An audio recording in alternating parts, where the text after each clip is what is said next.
Okay then YouTubers, you're probably wondering what we're looking at. Well, this is a very old-fashioned seismograph. So you can see, can't you, that there's a drum here.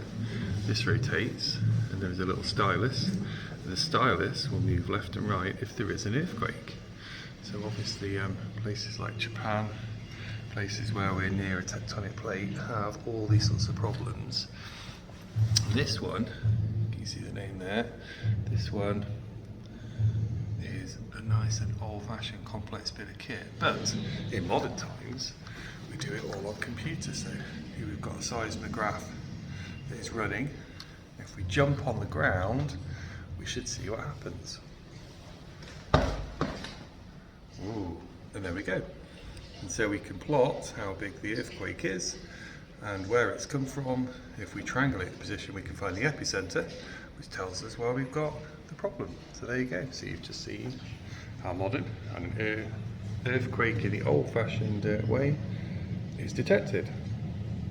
Seismographs, seismometers.